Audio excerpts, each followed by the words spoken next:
Hello guys, in this video I am going to show you how to turn on the nearby activities function in the Viator application.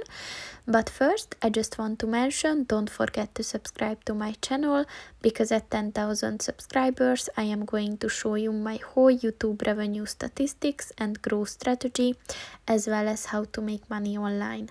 Let's jump into it. First of all, open the application on your phone. And then click on the profile button at the bottom of the page on the right.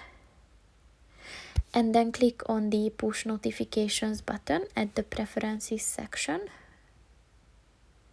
And search for the nearby activities button and just click on the white circle next to it.